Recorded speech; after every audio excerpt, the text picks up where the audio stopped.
Greetings and welcome back to the podcast. This episode, we are joined by Mr. Bob Chaisson, CEO of Karve Energy, a private energy company with approximately 9,000 BOE a day of production, headquartered in Calgary, Alberta, Canada. Mr. Chaisson is an energy entrepreneur who, among his 8 exits, includes selling Beaumont Energy to Whitecap Resources for approximately $600 million in 2015, Cutpick Energy to Crescent Point Energy for approximately $400 million in 2012, and Alberta Energy to Alberta Energy Co. in late 1998 for approximately $800 million. Mr. Chaisson graduated with an engineering degree from Nova Scotia Tech and is a member of the Association of Professional Engineers and Geoscientists of Alberta. Among other things, we sat down and discussed 8 exits and going from 25 cents to $30 and why it pays to be unconventional. Enjoy. This podcast episode is sponsored by Conate Water Solutions. Do you need cost-effective water sourcing options to supply your next drilling or completions program? Conate Water Solutions is a specialized hydrogeology company focused on water well drilling, testing, and water management services in Western Canada and Texas. Contact info at conatewater.com or check out conatewater.com for more details.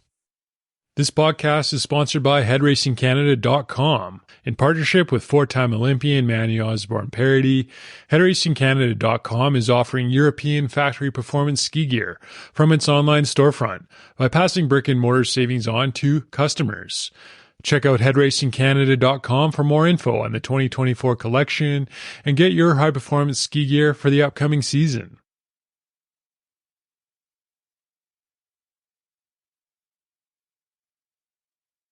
Well, if you're ready, we can start. Sure.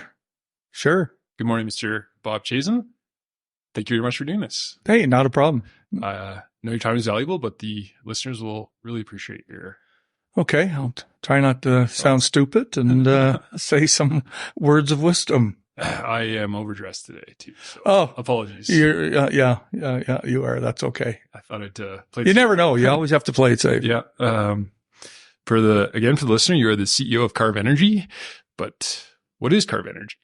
Yeah, easiest way to describe it is Karve is just a Viking oil and gas producer. We've been around since 2016. We've tried to maintain ourselves in that 9,000 barrel a day range, and we've been pretty flat. Typically, we usually sell these things every 2.5 to 3 years, and this time, for a whole bunch of reasons you're probably aware of, between COVID and price fluctuations and volatility and everything, we haven't been able to sell it. So happens to be a pretty good one that we're able to pay out dividends on it too. So that's what we've been doing. You have had more success than the average Joe in the energy industry, and yet you have no handlers, you book your own meetings, you take your own calls, you took one on vacation for me. Was that a coincidence? No, that's not a coincidence. I don't know. We always try to keep it pretty simple. I've been lucky to hang around with my best friends here, and we usually have only 20 to 30 employees. So it's a pretty small shop. Privately too, we don't have as many commitments as a public company. So I don't have, I'm not flying to Toronto or Boston or New York all the time for different meetings. So it is pretty casual. And I always find that if people want to get a hold of me, they text me or call me on my cell phone, and yeah, I'll answer it. So. Not a coincidence. Not a coincidence. No. To get back to the beginning a little bit, I believe you are an engineer by training. How did you get into energy? Oh, that was a bit of a funny story there. I went to University of Prince Edward Island. I was in biology, and a really good friend of mine who later became a business partner out here for a few companies, Boyd McDonald, he was in engineering at the university at the same time. And I had been out west the summer before working, and we decided, and when I came home, literally went from a job at Canadian Tire at $2.35 an hour to out west making $12 an hour driving a roller on a paving crew for the summer. And it was like in this 1979, I went home with literally bags of money for PEI. And he was like, "Oh my God, I'm coming out west next year with you too, and I'm going to work out west." So on the drive out, he said, "Why are you taking biology?" And I'm like, I don't know. He said, well, you think you're going to get a job with Jacques Cousteau when you graduate and go tag whales? And I said, no. And he said, well, why don't you take engineering? At least you get a job after. So when I went home that fall, I switched from biology to engineering and went in class with him and kind of went through university that way. So that's the only reason I ever got into engineering. So. And then you moved out west after you graduated? Yeah. I graduated in 83, and that was right after our previous Trudeau prime minister put in the NEP program in 82. So I think just the coming out west for the 2 or 3 summers before I graduated made them have a look at me as somebody that would come out west to work. So every summer, Nova Scotia Tech, where I went to the university, they would graduate about 300 engineers. And so in 1980, there would have been 300 engineers and 600 job offers. And in 1981, there was the same kind of thing, but 82 when the NEP came in, that went from 300 graduates to 120 jobs. And in 83, when I graduated, it was 300 graduates and 16 jobs. And I was one of the ones that got a job and my marks, I'm not sitting there studying all the time. So, but it was this combination of sports and an average. Okay. That was okay. But the fact that I'd been out west every year for the last 3 years, I thought, well, hey, here's a guy that already knows the west. He'll move out there. So yeah. So that's the luck of right place, right time. Do you remember the day the NEP was announced? Yeah. I kind of do. I was still in university in 82. So, yeah, it was, I'm pretty sure it was the fall. All just going around the university because there was a lot of oil and gas jobs that we all knew when we graduated in 5 months, or the guys that were a year ahead of me, that they were going to be, more or less screwed. And I kind of remember in the residence, the phone, like we used to have a phone on every floor, like, the old payphone type thing. And they'd phone the floor, like, Suncor would phone the floor and talk to Mike, whatever. And just, hey, Mike, sorry, we're going to have to, because of the program, won't be able to offer you that job in May. We'll have to cancel that. And he's like, okay, I understand. Can you get me, and then they'd ask, can you get me John Smith? And then it's like, John, they want to talk to you too. And it was like it just went run around the building like that. So yeah, it was pretty. So I was pretty happy, pretty lucky when I got the job. So, and then ended up in beautiful Drayton Valley. It's a long way from downtown Calgary. Oh, but yeah, it was. But I loved it. Like, little PEI farm boy, and then end up in a town of 5,000. And I was like, wow, this place is awesome. And 3 grocery stores. Phone my mother and say, Mom, there's 3 grocery stores in town. It's like, wow. So. Yeah, so that's, then 3 years with Amoco out in Drayton Valley, and then just kind of started moving around since then. And then you ended up in Calgary. No, actually, I ended up in, then 86 went through a downturn again, and oil prices collapsed, and got laid off by Amoco. And then did a 1-year stint with Safety Boss, which is a fire protection guys. So 80, what would that be, 80? Now I got married. I got married in December of 85 and then got laid off in June of 86. So I was a pretty good catch for my wife. But anyway, took a job with Safety Boss for a year. And times were so tough then too. Like I was going I probably went 3 months without getting a paycheck from them because they couldn't afford it. Like, back then we always the jobs, they'd take frac services out to a fire protection services to a frac and, get paid $600 with 3 trucks and all kinds of guys out there. Like if you spent $10 on gas, you lost money on the job type thing. So they couldn't afford to pay us. And anyway, I ended up getting a job that had opened up in Manitoba. And then I spent a year working with a very small, like maybe 10-person oil and gas company in Manitoba. That's what kind of spoiled me I could never work at a big outfit again, really. It was just like we did everything. So me and one other engineer were in a small town called Virden and did everything from, negotiate with the farmer, build the road, drill the well, frack it, tie it in, produce it, whatever, and look after everything. And so, but it was as great as it was, that only lasted a year too. And then, another layoff. So it was a company called Man Oil, which is Manitoba Oil and Gas. At the time, Petro-Canada had started up, and Manitoba thought, well, we need a provincial arm in the industry to keep track of what's going on here, even though it's a very, very small oil patch there. So Man Oil was started up, and And then that's who hired me. And it was a buddy of mine that was my boss. And, we had a great time. And then that shut down a year later. It's like, okay, now I'm married. I got a kid and I got a house in Manitoba. And, another great catch and no job. So came out west in 80, out to Calgary. I used to drive out this back in the day when you used to take resumes with you and you have to go drop off a resume. So you print up the resume with the typewriter, and every 2 weeks I'd drive to town to Calgary and, go drop them off at different offices, and, got lucky, and Alberta Energy at the time, hired me. So, and then I ended up at AEC. So, so that's when I got to Calgary in 1989. You, had a few layoffs. I was going to write a book on how to make $1 million on retirement packages before I was 30. So, yeah. Was it around that time you started to realize you want to be an entrepreneur and kind of control your own fate? Like I said, what really helped was the experience in Manitoba. And so I came back to AEC. So I went from AMCO, which is, I don't know, like at the time, maybe 1,000 people in Alberta, and then went to this little company that had 10, and only 2 of us in our field office. It was me and Warren Johnson. And then in Winnipeg, they had maybe another, the geologists and whatever else, another 8 to 10 people in there, but we did everything. And then when that ended, and I ended up at AEC. Now I'm at a company that's got 400 people. So it's smaller than Amoco was, but I don't know what it is. You just kind of, you really like the independence of making your own decisions and having the responsibility of them.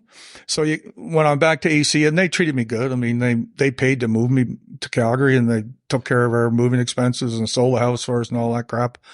But after a little while, just that itch. I don't know. That's the only way to describe it, is a bit of an itch. And, another really good buddy of mine where I first met Neil Roselle, and we've been buddies for quite a few years, a guy named, I don't know if you interviewed him, Jim Saunders. Oh, not yet. Not yet? Okay. So Jim Saunders, is a real good buddy of mine. I've known him since we started at Amigo together, but he had left and started with a little junior company called, that was Barrington Exploration. They threw their money in at 25 cents, and they're trading on the Alberta Stock Exchange. And within 6 months, it was worth 50 cents. And our eyes were just like, oh my God, like it's doubled in 6 months. And he must have made $40,000 already, type thing. And so that having Jim on in this junior game probably helped too. So, after a couple years at AEC, I started looking around for small juniors to get into. And, then I ended up where I met my ultimate partners for our big success, but, I ended up a company called Co. And that was an amalgamation of the co-ops and the, grain elevators in Saskatchewan and Alberta that had all got together, and they had wanted an energy company. So Co-op Energy, Co is where that came from. And I met my future partner, Richard Lewanski, who's been, still buddies forever, a geologist named Paul Mitchell, and us 3 guys at Coenerco kind of ran their northern Alberta Rainbow Zama type operation up there. And so that's where we first met. And that was when Jimmy was doing this thing with the juniors, and we're like, oh my God. And Coenerco was a good little company. Like they might have only had 40 people, 3,000 or 4,000 barrels a day. But I think I put the itch into those 2 guys too. And then we were like, well, let's see if we can do something on our own. Back then, this would have been the fall of 92. We were kind of sitting around bitching about our salaries. And I think the Christmas bonuses or the bonuses the year before came out. And if Coenerco was, spending, I'm going to say $45 million a year, me, myself, Paul, and Richard. And Richard was a geophysicist, and 3D seismic was huge back then. That's kind of what you needed to drill the pinnacles up there. So between the 3 of us, we were spending $40 million of the $45 million, and we were getting a 2.5% raise, and everybody else in the company was getting a 2.25% raise. And it's like, what the frick? Like, we're doing all this work, and what are we getting out of this? So we were bitching one day to our drilling, supervisor, a guy named Dan Butterfield. I can't think of his last name right now, but anyway, he said, well, hey, I know some guys in town with money if you want to get out. And I was like, yeah. He said, yeah, okay, I'll line up a meeting. And so right before Christmas of 92, he calls us on, calls the three of us down. He said, okay, we got a meeting next week lined up with Murray Edwards and Hank Swartout over at Hank's office. And we're like, who the heck's Murray Edwards? We didn't have a clue. And, so we all kind of snuck out of the office at Quinterco at, 5 after 4, and one guy left at 10. Oh yeah. Like we were 30 years old and stupid and crap. But anyway, so we snuck out, go over to, Hank's office at Precision and sat there for a kind of a 3-hour interview with Murray Edwards and Hank Swartout. We had put our little plan together. At that time, they used to call it the 5 Alive, times for the junior energy was so everybody had a junior company. They were just falling off the trees. And it was like I think the nickname was the 5 Alive thing. If you were alive, you could get $5 million in Calgary. And we had done the math and had kind of figured if a guy had $5 to $10 million, he could really do something. And so it just happened to work out. So anyway, as the interview went on, later on, as it ended, I think we did okay, because Murray looked over at it and said, okay, guys, he said, listen, I don't know how, I don't know when, but I'm going to keep checking you guys out. You guys check me out, but I'll get a hold of you in about a week or two, and I'm pretty sure I'm going to get you guys out of there. It's like, oh, okay, cool. So we walked out and high-fived and then went away. And so this would have been that. So just after January of 93, it started, he called and he said he was really thinking of putting us into Penn West, but he said he had just hired a guy named Bill Andrews to fill that role. And Penn West, Murray had got control of the whole, I think the stock was as low as 6 cents a share and had tons of debt, and Murray refinanced the whole thing and then put Bill in there. But he said, I think I have another one that'll be ready and I'll put the 3 is in. So it would have been, I kind of called it was the first time when guys were starting new companies, they'd always say, you need a big name, you need an Al Markin, you need this, you need that. And Al had just finished doing the startup of Canadian Natural. But I think us 3 together was the first time, as we call it, somebody took 3 stooges, but you had the technical team all together all at once. You had an engineer, a geologist, and a geophysicist who all got along and, supposedly knew what they were doing. And so they put the 3 stooges together. And so when Murray couldn't use us, in Penn West, he phoned another friend of his, a competitor in town that, does kind of the same thing, Gary Prawn.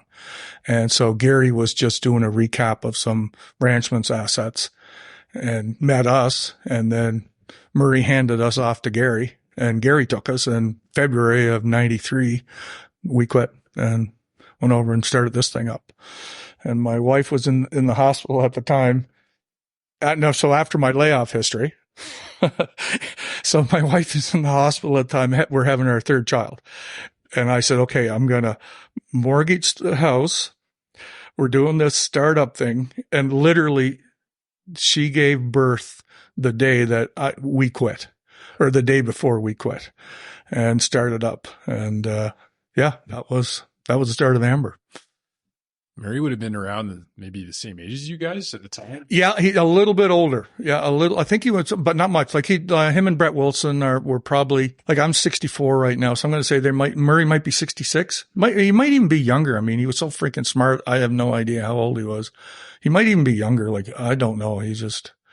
But that was the first time we ever met him, and we always joked that when he traded us to Gary Prawn, he got a whole bunch of founder shares in Amber. And then that turned into his first down payment on the Calgary Flames.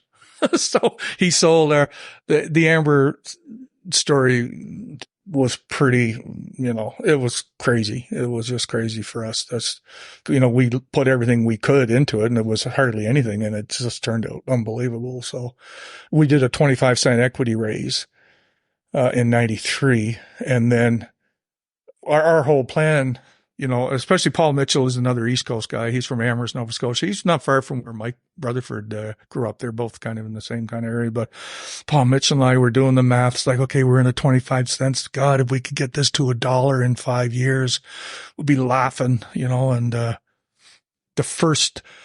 we went public in June or July of 93. And the first day, the stock closed at 475. Yeah. Like we were just, and then we're like, almost like Kramer and Seinfeld. I'm out. Get me out of here. Like, this is done. But then we were 250 barrels a day of crap, and we had to go and back it up with, back that stock price up. But that's what the times were like back then. It was just nuts. So anyway, then we started just drilling in Rainbow Zama. We've had some land that we kind of thought might be good. At the time, the big thing was no one really dealt anything. Dealing on native land was really difficult. Like you had to deal with Ottawa to get approval. And our years at Co Energy Co, we were always drilling right up to the edge of the Indian reserves at Hay River. And then it was just like there was 3D seismic all over the place and nothing on a, I don't know, a 12 or a 20 square mile block of land in the middle of the Zama Basin. And you had pinnacle reefs going right up to the edge of the land and pinnacles on the other side. And it was like, well, there's got to be something there. And our land guy at Co Energy Co at the time said, it's too difficult. Like, you'll never be able to do a deal with them. No, just never mind. Don't even bother. So when we left and started Amber, we're sitting there and we're like, well, what about that Indian land? Like, Co Energy Co's never done anything. Amoco's never done anything. Why don't we, go see if we can try? So our president, Richard Lansky, got on a plane and flew up there and met the chief. And that was also one of the first times anyone's ever dealt directly with the chief, rather than just phone Ottawa and have Ottawa tell them what they're going to do. So we went up there and then came back down and then followed up with another meeting. And then it ended up, if I remember correctly, the chief ended up calling Ottawa and saying, okay, we're doing the deal with these guys. And Gulf Canada was our big competitor at the time. And, Gulf's up there like, oh yeah, we've done this hundreds of times. Yeah, we'll drill your wells for you. And then the chief said, no, I'm doing a deal with these three stooges. So, and then we went in and drilled 20 straight 200 barrel a day oil wells, and then just kept going from there. So getting back to Murray, although you've had a ton of success in your own career at the time when you sat down with him, did you realize you may be talking to a business genius? Didn't know who he was. I don't think any of us really knew who he was at the time. But we knew that was also just about the start of First Energy. And so when we finally did leave, Murray and Brett, and then all the guys that started up, Ricky and Jimmy D and all those guys we were the first stock that they took public, and that was us. And that was Amber. And so, and it was like, holy smokes. So, and then like I said, it ended that first day at 475. And then it proceeded over the next, we were around for 5 years. We sold out, we started in 93. We were gone in 98. And the stock had gone up to $30, split, and then went up to 30 again and split again. So it split twice. So if you do the math on that, and then we ended up we crashed and burned in, another oil price collapse in 98, right after we had just spent the most amount of money, we ever possibly could, in kind of jumping around a bit here. But, as the stock went up and came back and split and went up again, we had grown to about 30,000 barrels a day from 200 and 240 or whatever it was at the start. And it just seemed everywhere we kind of went, we were just lucky. And I mean, we were good at kind of what we did, but couldn't believe how much success we had, everywhere we went. So Rainbow Zama, went from 0 to 2,000 or 3,000 barrels a day pretty quick. Well, that was good. And then we ended up getting into some, heavy oil down in Medicine Hat, and go down to Medicine Hat, find a little pool the city of Medicine Hat owned that had 600 barrels a day. We drilled that up, got a deal done there, drilled that up to about 10,000. It's like, wow, that was easy. And that was just the first start of horizontal drilling. Yeah, horizontal, and we had been doing horizontals in Rainbow, so that was a connection there. And then it was gas was starting to take off, so then we went to go drill a gas well up in Pelican Lake area around an area called Martin Hills. And most good Wabasca gas wells up there might have 3 to 4 meters of pay and produce 1 million, 2 million a day quite easily. The very first well we drilled up there had 12 meters of pay. And it was just the log coming over the text at the time was or over the fax machine, it used to creep up about a quarter of an inch as the log was getting released. And, my gel, Paul Mitchell phoned me and said, Bob, we need more compressors, because of how much pay there was in that thing. And so that got us into the Wabasca area. And a year later, which was our massive success, was Pelican Lake and getting into Pelican Lake. And so we went up there, and this was about 6 miles away from where we had just drilled the gas wells. It was like Amoco was drilling 200 barrel a day oil wells. at 350 meters depth, like super shallow. And I was like, holy shit, like, look at these wells. And I said, Paul, where does this sand go? Like, how much sand is there any that we should go buy at land sales? And he came back a little while later and was like, Chaisson, he said, it's freaking everywhere. It's everywhere. I was like, what? So we started going to land sales and picking up land. And at the end of it, we owned about, I'm going to say 30 to 40% of Pelican Lake at the time. And so that was a big thing. And then that's also, it got us super big, but that was the one that put us off the end of the curve in 98 when AEC could buy us. But the last winter, the first year we went up there, this would be 95. Yeah, 95, we went up and just, bought some land for relatively cheap, went up and drilled 8 horizontal wells at 200 barrels a day for $1 million each. And it was just so easy. No $1 a barrel op cost. And even at $20 oil, it would huge netbacks, like, holy shit. So 8 for 8 vertical and just single well shots. And then the next year we said, okay, we'll get 2 rigs and hit a little harder. And your season was essentially, you could only drill from about December to March, like, muskeg and all kinds of other reasons. And so we went up there, and the next year we went out and went 36 for 36, 200 barrel a day oils, 36 of them in a freaking row. It was like, holy God, like, we were just living the dream. And so then the last year, it was like the shit or get off the pot time. We had tried to sell at that point, because we were 30,000 barrels a day and successful. And now we had we went from 8 guys or 10 guys in the office. We had over 100 employees with all the work we had going on then just in the Calgary office. But that winter and then Murray's, Canadian Natural started moving in. Alberta Energy started moving in. And then land prices started going like 2,000, 3,000, 4,000 high. And like we were priced out of the market. Like we tried to hit it as hard as we could for a small company, but they ended up getting the rest of the play. So I think we did peak out around 40% of it, of what we own, because we were in early. And then, so that last year, the shit get off the pot time, it was, okay, we got to get big, because we needed to build a battery. So we were building in the winter of 97. We were building a 40,000 barrel a day facility. We had built, and we tried to team up with those other guys to say, hey, let's partner on this, because it was going to be fairly expensive. And then at the end of negotiations, they were just trying to, more or less screw over the little guys. So we said, let's screw you guys. We'll just build it ourselves. So we built a 40,000 barrel a day facility. We built a 96-mile pipeline to tie into the Rainbow Lake pipeline. Then we also had to build Pelican's a little bit heavy, so you had to have condensate to blend with the oil to make it move. So then we built a 6-inch condensate line in the same trench all the way back.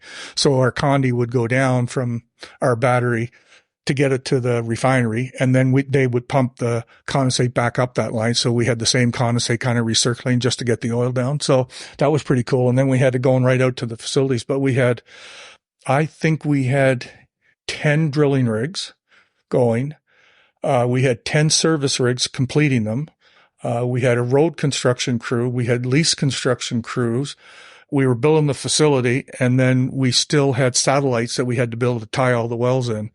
And at one point in the winter of 97, I think we'd spent about $400 million in 4 months, and just to get everything done. It was a big number. I might be a little off on that. It's 30 years ago now or whatever. But what we also had about 5,000 contractors and workers working for us out there for a 4-month bang, hit the ground hard. We had to have undercover cops. The drug trade was crazy.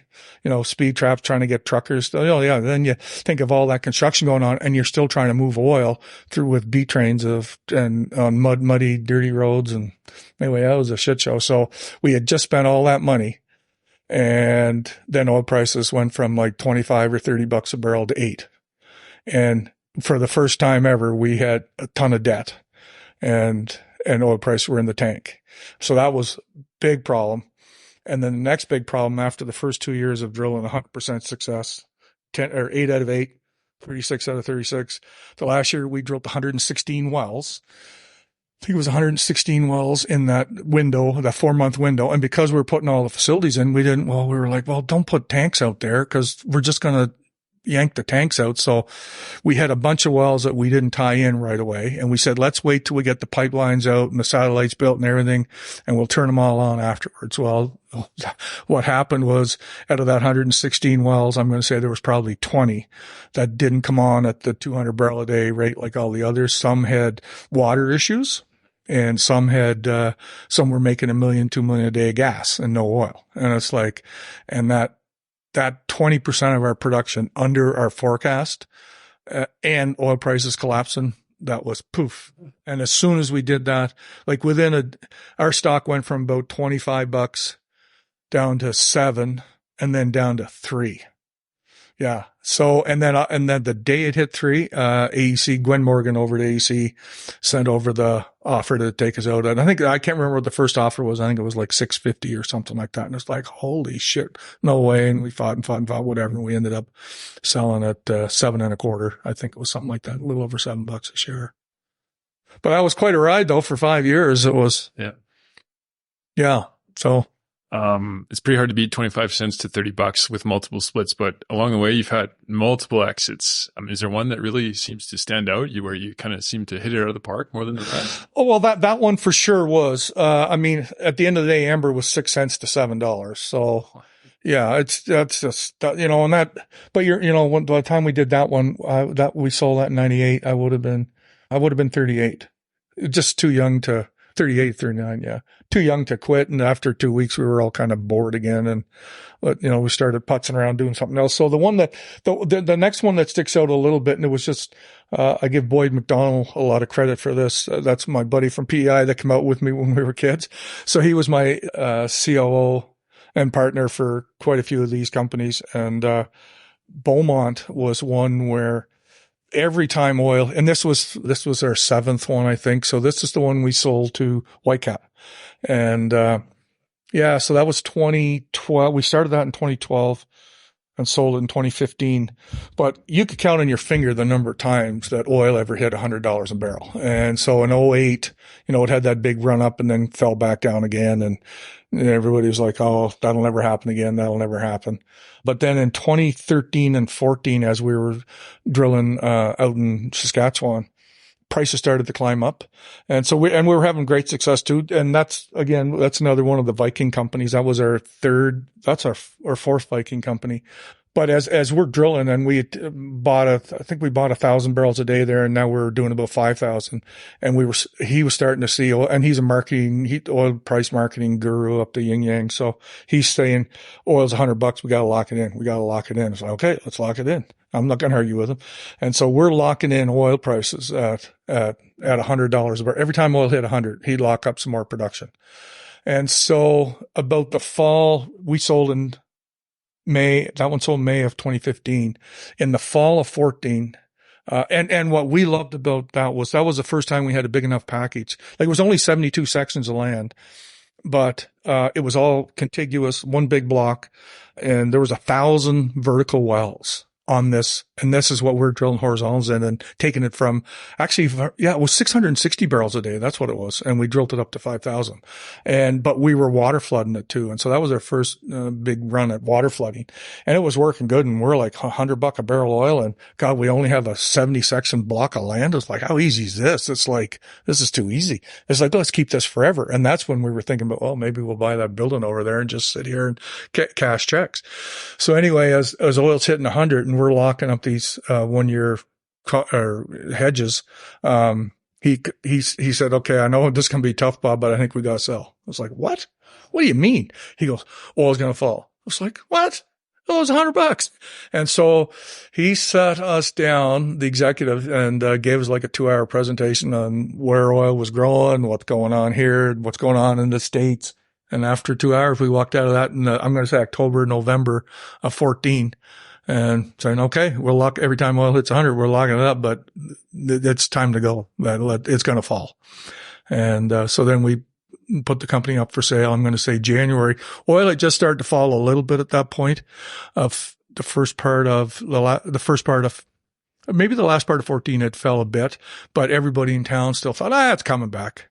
And that's when we sold. And so we ended up getting out, and we had a hedge book at the time that was probably $60 million in our favor. So that was a big part of being able to sell that one. So yeah, we sold that one for I think it was $585 million. We bought the initial asset 2.5 years earlier for about $110 million, I think it was. Mm-hmm. So, pretty good 2.5 years. How many exits have you had now? This one here will be number 9 whenever we get off Karve. Yeah. So again, just good timing and good guys that I'm working with. Like my field ops guy's been with me for all 9 of them. I always equated a little bit to a hockey team. Like you make, over the years on the different companies, like you sell it, you take a year off, take 6 months off, whatever. And then we all kind of get back together and, okay, where are we going to go now? What are we going to do next? And so sometimes guys end up at different companies and you can't get them back and you get somebody else. So it's like a hockey team. You get a new centerman sometime, you get a new winger, and the drilling guy's been with me for 2 or 3 now.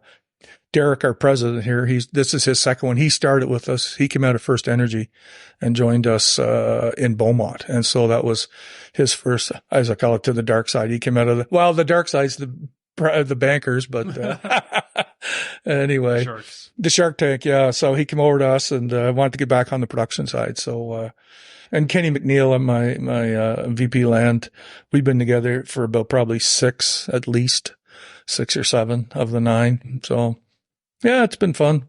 Your view is that oil was going to fall, and that was the reason to sell. But on the other side of the transaction, the view is that oil was going to stay up, and they saw value in the company at a certain price. Did it take a fortitude from your perspective to get the deal across and say, no, I want to sell now?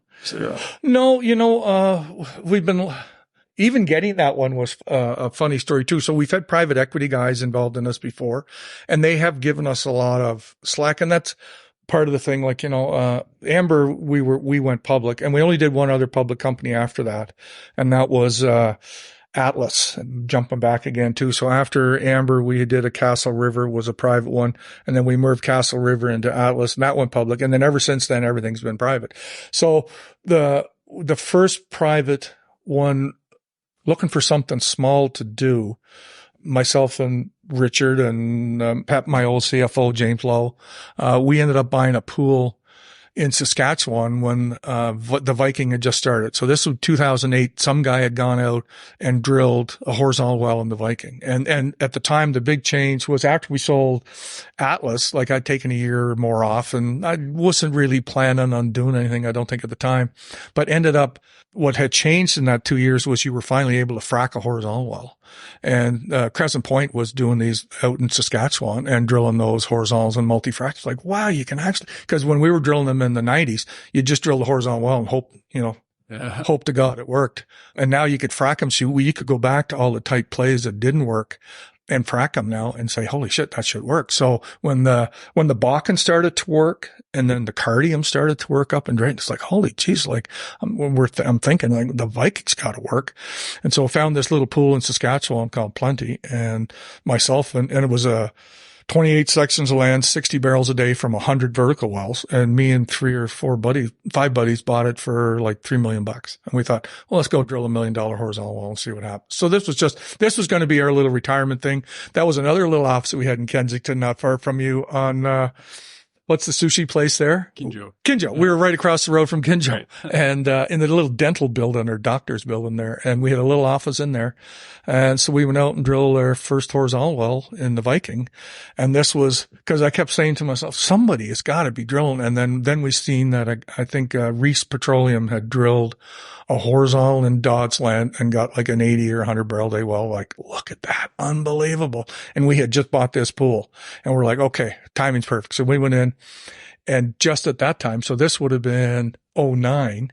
That's when oil, like we were buying this as oil prices collapsed from 2008 when they hit 140. So our first month of production, oil had gone from $140 a barrel down to 30. And when we turn it on, like, the production's always highest at first and slowly drops. So our first month was $30. But anyway, it came back, and in a couple of years, we had took that from 60 barrels a day to about 500. And we sold that. And so that was the first thing of thinking that, okay, well, that pretty small, but the Viking it's going to work in lots of Viking. And there's a ton of Viking. Like I don't know, Saskatchewan's probably got 20,000 Viking wells and Alberta's got 10. So yeah, the Beaumont one, yeah, that was one of the happiest ones, just about the timing of how, geez, holy shit, boy, you were right. Like oil prices are going to collapse. And the 60 million or whatever it was in the hedge book just helped pay for the 580 that we sold at. So that was a pretty good one. When I was preparing for this conversation, one of the articles I read was the reason why you're so successful, and your comment was that you're just good plumbers. What do you think was the reason for your success? Was it? Well, I say I always like to say that we're not that smart. We're just good plumbers. And what I like, I always felt like we're really good guys at development. Like we're not hunting for it. I'm not shooting 3D seismic. I'm not a geophysicist, but the easiest place to find oil is where it is. And so when horizontals and horizontal multi-frac availability came out, what it did was, my opinion was, anywhere there was a vertical oil well, you only had maybe a 3 or 4% recovery. You could probably go in there and make something work with a horizontal just because you're exposing so much more of the wellbore. That was our game. And that was the thing. So to me, it's like, I'm not finding it. I'm just a plumber. I'm getting it out of the ground. And, we're fairly good at getting it out of the ground. We're not hunting for it or finding it. It's just getting it there. There's a lot of armchair quarterbacks in life, but you are an entrepreneur. You've done it many times and you're making companies and whatnot. Were you aware of the importance of taking the reins and building companies and being in the driver's seat, so to speak?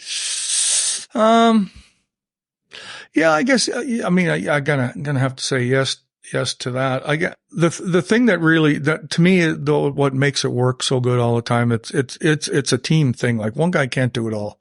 And you really gotta have good team members and guys and that was the thing. Like when I think back to Amber, like with me and Paul and Richard on the technical side, when Paul told me that this thing has good pay and like the geologists and good pay, process is great, there's oil everywhere. It's like, okay, I freaking believe you. I don't have to do anything. And then if we had a play that needed 3D seismic and it was like, where are you going to drill on this section? It's like, oh, here's your 5-acre target right here. Go drill that. It's like, okay. And you go drill. It's like, wow. Okay, cool. Best thing ever. So having the guys, and you never had to second guess the guys. So I always again, going back to the hockey thing, I always viewed it as a hockey team. If you had good wingers and good D and a good goaltender, like you're going to do good. You're going to do okay. And so that part of it was always, to me, was always having a good team together. As Neil or anybody else would say, like, just because we're the head, we're not the success of the thing. The success is everybody else around here knowing what the heck they're doing and being really, really good at it. And I view my job was always just making sure I had the connections in town to get the money for these guys to go. And so that would be the thing. The team is just, to me, that's everything. Usually I ask if you felt it necessary to put your own money in to create a risk. Always. But in this case, it's obvious. How much money did you have to put in? Is it like second mortgage sort of thing? No, only the first time. You'll only ever have to do that once usually. Well, the funny story on the Beaumont one, I'll tell you, is because it was the first time when you get a little cocky, sometimes God gives you a little bit of a slap up the side of the head. But so after, in 2000, when did we do Plenty? Plenty was that little one in Saskatchewan that me and 4 or 5 buddies bought. So we threw in, like each of us threw in, I mean, I'm not trying to minimize it, but $1 million or whatever, and bought this thing for $3.5 million, drilled a couple wells on it and then sold it. So that was like 60 wells. There were 60 little vertical wells, 28 sections of land, and that cost us, $3 million. So 2 years later, we had sold that and we were kind of semi-retired, and we all came back together in September and we're like, well, we're going to buy now. So then that's when the Beaumont pool came up, or Carver pool came for sale.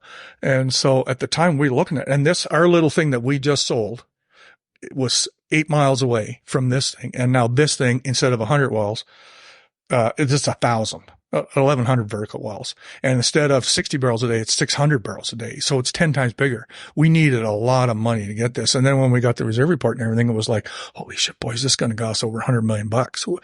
And so this was the first time I ever pulled in private equity money. Cause we didn't want to go public. We just like to be private. And hey, we'll do the same thing. The same success we did on this little pool here. This thing's 10 times bigger. We'll do it, but we'll have to bring other guys with us. So we got cocky thinking that we'd done this already once or twice. And so we thought, well, we're going to give ourselves cheap stock and we're going to promote ourselves on the front end. So we won the bid and put the non-refundable deposit with it of our own money. And it was about, yeah, it was a chunk of change. It was, probably in 10 to 12 million bucks. And so each of us were on the hook. 3 of us were on the hook for quite a bit of that. And it was like, okay, so now we're going to go around. Hey, no worry, boys, we'll go get the money. So then we started the money train to try to go around. Okay, we need 100. At the time we thought, let's get 150 and then we'll have enough to buy the asset and then have 20 million, 30 million bucks go drill with. And then we went around town and nobody liked the deal. Nobody.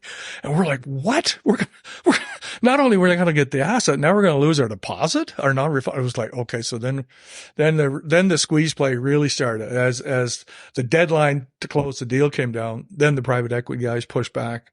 And, so they ended up getting a really good deal. We didn't get a front end promote. We got it on the back end, which is how we've kind of done all the deals since then. But it was like for a little while there, we were all a little bit scared. We're going to lose our shirt on this thing and not get the property. Was being unconventional a key to your success? How did you avoid doing the backstroke in the mainstream? Holy jeez, there's quite a question. Like on the reservoir side or just? You have to be different to be successful. How did you do that? The key,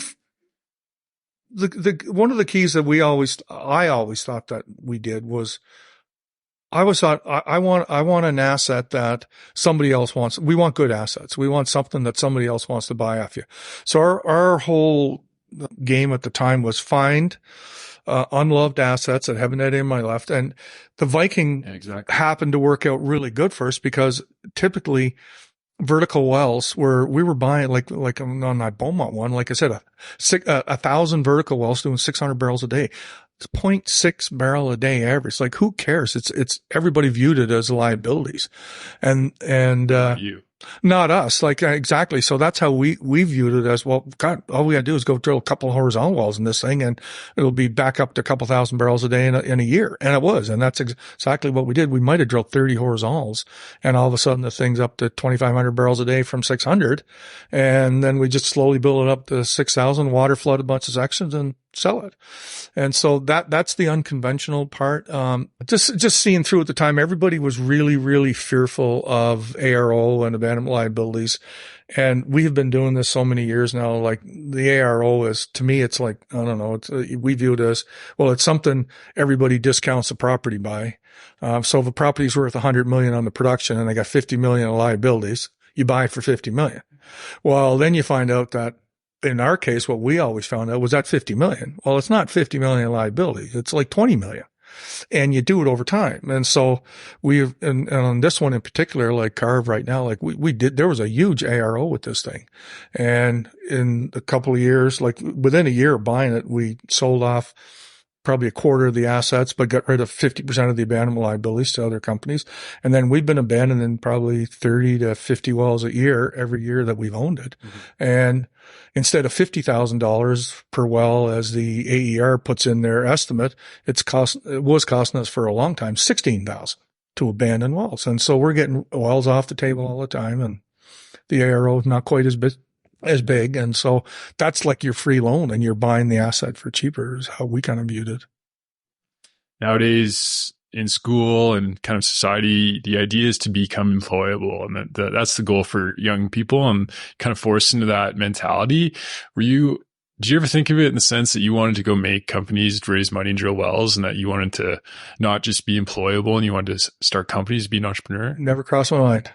No. Every day, it's just a new day. Is like, what's going to happen today? Like, never had a grand plan like that at all.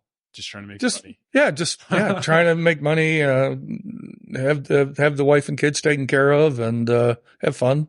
And like, it really has, I joke with, other people when I tell them, I said, look, I hang around with, I said, our office is like a hockey dressing room. It's like we laugh our freaking asses off every day and have a lot of fun doing it. And the guys are good. It was funny. One other funny story I always like to tell too was, back in when my oldest daughter was in grade 10, she came home one day from work, and we were in the middle of Amber at this time and wildly successful. And she came home and it was like, oh God, I'm so excited, Dad. Tomorrow we get to go with Ethan, and Ethan's dad works at Esso, and they're going to go over and we're going to see what they do, what an engineer does in an oil and gas company for the day. And I'm sitting there and it's like, we're running. I said, Caitlin, I said, come on. I said, I'm an engineer and we got an oil and gas company. Why you come to, oh, Dad, you guys just sit around and tell jokes all day. And as they were kids coming in with their coloring pens and cartoon things to draw while I'm working on a weekend or whatever, that's all they ever saw was us sitting around telling jokes. So they didn't really think we did any work. It's fun. It's always just been the first one. I think we're too stupid to know any different and just got lucky. And I will say this, like, Murray handed us off to Gary Prawn. We were so naive when we started. And over the 5 years that we had Amber, he taught us a ton. He taught us a ton of stuff. And I will say this, he looked out for us. He made sure we didn't get screwed over on any of the deals we did. And even when we sold at the end, he taught us a lot. And I'm still good buds with him. I don't see him as much anymore, but, yeah, it was, that was it. And so after that, it was like I think we knew we could do it. And it's just a question of, do you want to, like, couldn't really find anything else I wanted to do.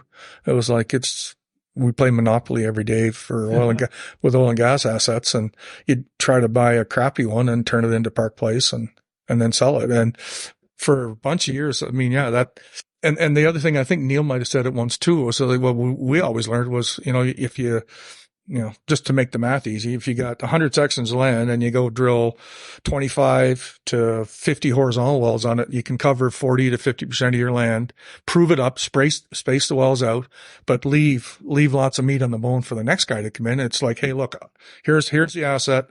We took it from this to this. Look at all these extra locations. You can go drill them.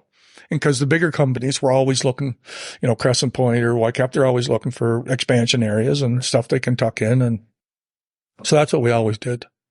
Right.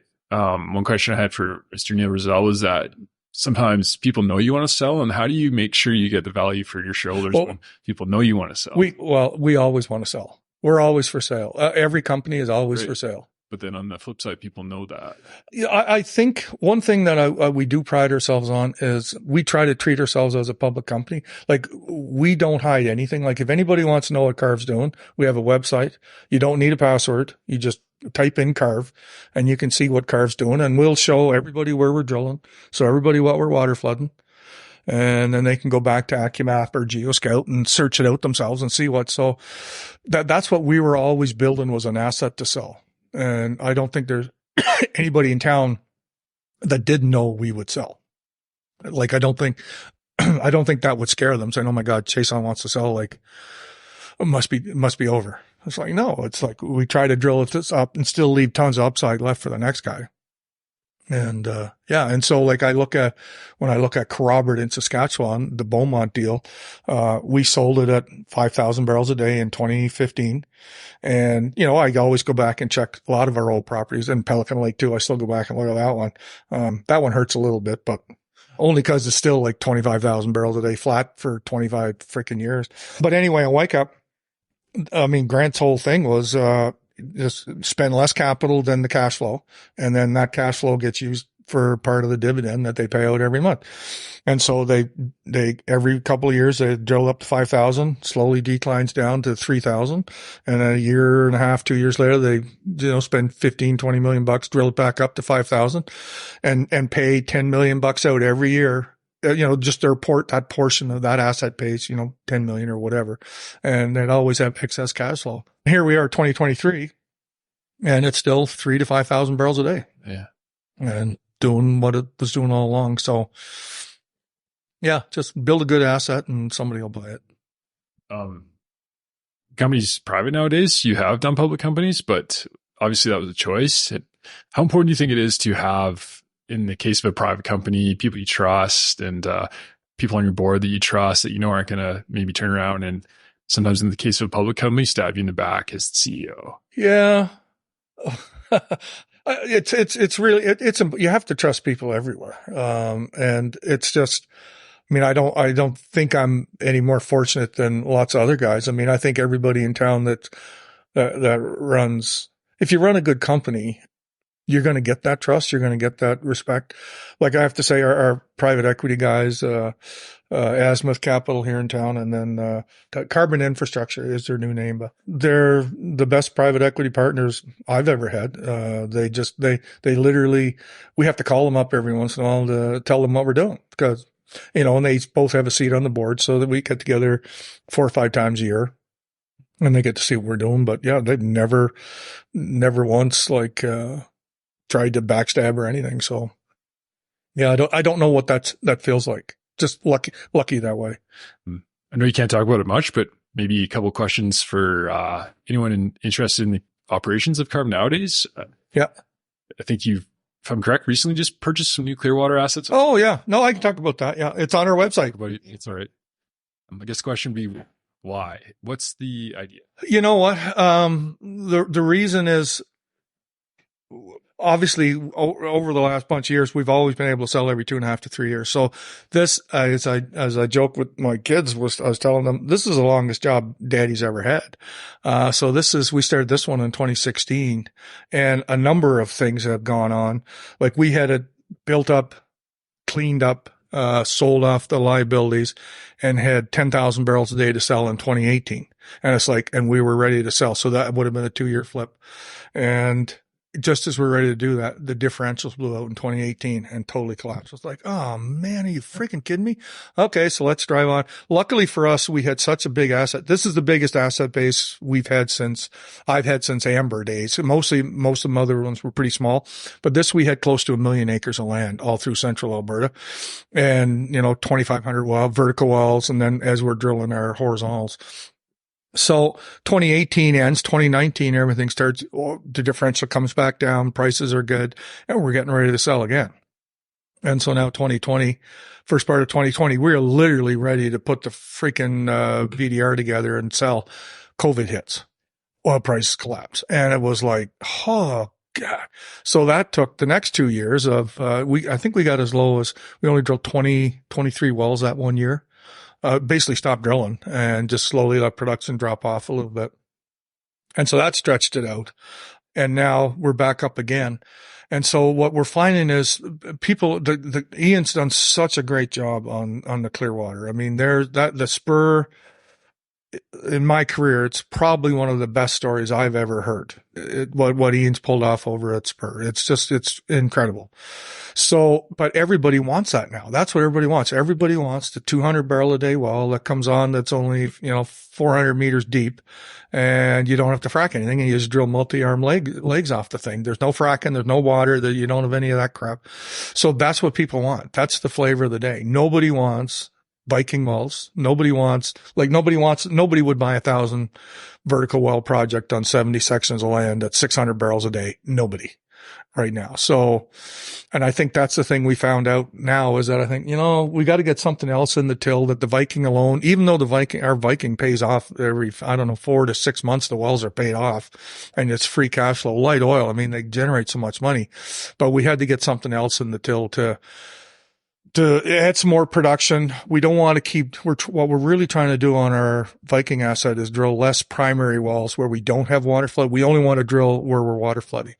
And so we're down to 850,000 acres now, but we have 140 sections. So whatever that math is, about 15% of our land base is what we're actually oily enough with great rock that we're going to be able to water flood. We probably got about 40 sections under water flood now. So there's lots of running room, but we don't want to waste our time going out and drill one vertical well here and have a decline when we really only want to drill in where we're water flooding. So what this will allow us to do is to go drill, 150 barrel a day wells, in other areas that are primary for heavy oil, and then just keep drilling water flood wells here. So we'll pull back a little bit of our Viking CapEx and move that into the heavy oil play. We're at an hour already. I know you don't have all day, but maybe a couple more questions. Oh, sure. Absolutely. Hit me. The trend lately has been M&A in the energy sector. Maybe, I'd love to. Somebody wants to call. Some of the bigger guys are trying to refill the hopper, so to speak, with maybe people like Karve who've grown organically. Yeah. Do you view it that way as well? You're kind of ready? Yeah, we're always ready. Like if anybody wants to talk, it's just, we're not willing to sell. So we're lucky. We're sitting here. We've done a return of capital for the last 2 years. We just did another one.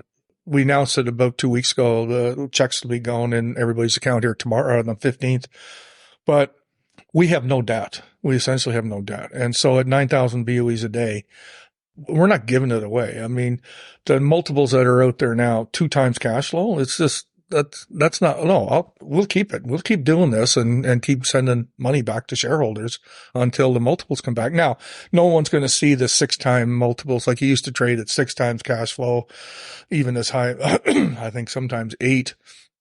Those were the crazy days. I mean, those won't come back, but something a little more reasonable, like in the 3 to 4 range. You know, when you can see Whitecap and Tourmaline, some of the best companies in North America, or Canada for Whitecap, but North America, or even the world for Tourmaline. I mean, trading at 10% yields and just churning out cash. That's really crazy good numbers. And private companies can't trade at the same multiple as, and I totally understand that, but 2 times cash flow, we'll just keep doing it. So what do you think it'll take for the sector to get valued at a higher multiple? Yeah. You know, I kept thinking it was coming back all the time. I think it's since 2014, the amount of money spent finding new oil and gas has fallen off the face of the planet. I mean, it might be 25 or 30% of what we used to spend 9 years ago. And so I, in the back of my mind, I just keep thinking at some point, it's got to catch up. I mean, everybody wants a green planet and everybody wants great air and everything, but it's just, the other thing, people want energy, they want heat, and the other half of the world that doesn't live like, the Western Hemisphere, they want to live like we do. And so they want cars, they want heat, they want air conditioning in the summertime. We cannot build enough electricity infrastructure. We cannot have enough solar panels, wind farms, any of that stuff. There's going to be a need for oil and gas for a long time. And so I think at some point there's a crossover in supply and demand that is going to make oil prices go up. And when the cash flow keeps coming, I think at some point the multiples have to change a bit too. Now, is it going to happen? Hopefully it happens in the next 2 years, but I can't say when. You can wait in the meantime. Yeah. How much does Karve give back to the local economy on an annual basis, just from an OPEX perspective? It's a lot of money. Like just the rural area of central Alberta where we operate around Coronation through Veteran and all through that area, like we have 75 employees out there and their families. I mean, so there's 250 people directly involved, like counting their families. I mean, our cash flow is about 130 million. Our revenue is about 260. So op costs in there is about 80. I'm going to say at least 30 to 40 million bucks of direct benefit to the rural areas of central Alberta every year. Yeah. Well, maybe to wrap up the conversation, what advice would you give to a young person entering the energy industry or business in general?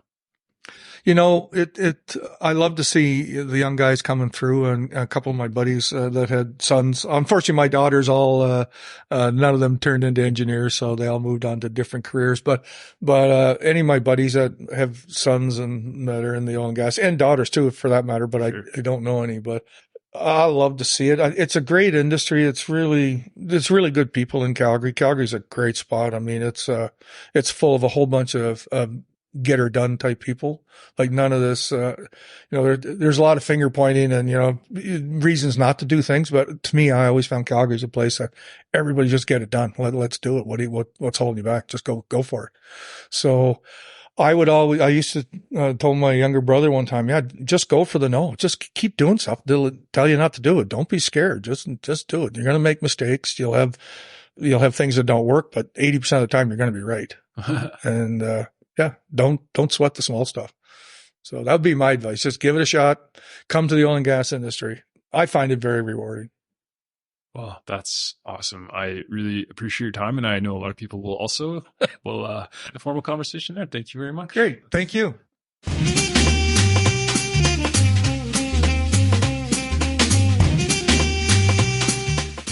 Thanks for listening, everyone. Hopefully you enjoyed the episode.